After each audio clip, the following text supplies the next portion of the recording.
Ngayon, papakita ko sa inyo kung paano tayo magsisisaryan ng butiki.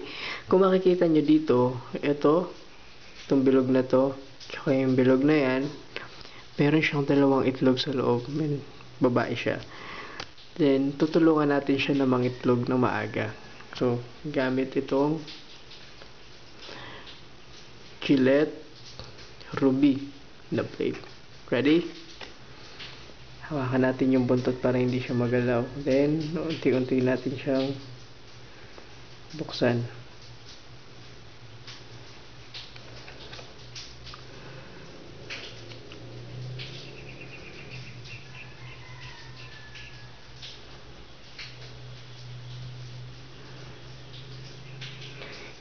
Dinadahan-dahan lang natin para hindi siya masasaktan.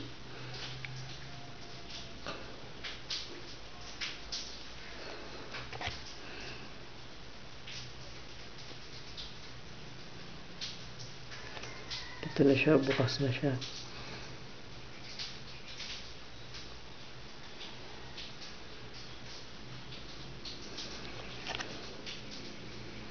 Bukas na yung first part ng balat niya.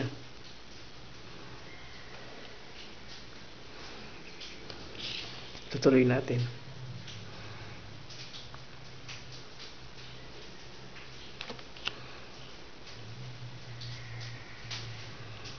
And dito sa part na to, kung makikita mo labas na isang itlog, dadahan-dahanin lang natin siya para makuha natin ang buo yung itlog niya. Pag hindi natin siya nakuha, mamamatay yan.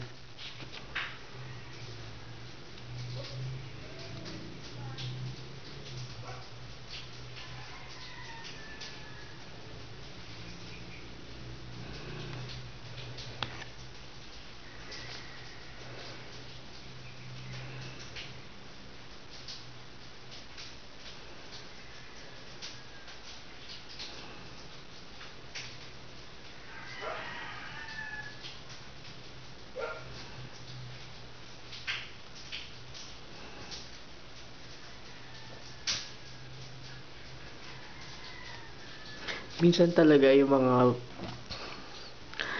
nangyayari sa buhay natin, madugo talaga siya. Pero kailangan natin yung mga dugo na yun para mas maging better. Katulad nito.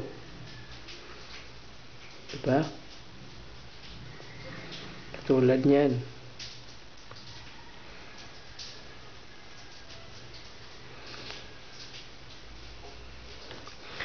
Naging successful yung kanyang pangingitlog, pero hindi pa siya natatanggal dun sa sinapupuno ng ina niya. Tutulungan pa rin natin siya na makahiwalay.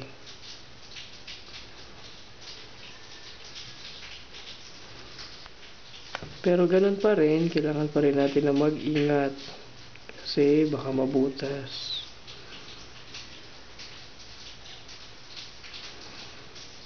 At 5, 4, 3, 2, 1, successful po yung operation. So, isa-set aside muna natin siya.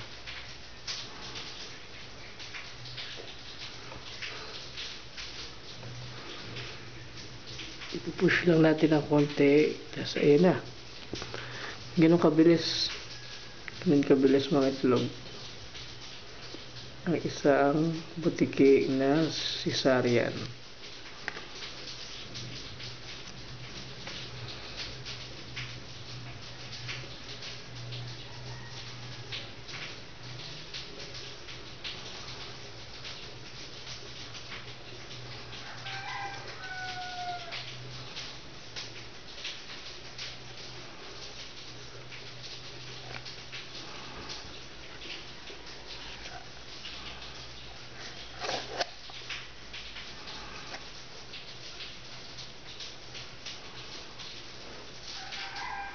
Hindi na.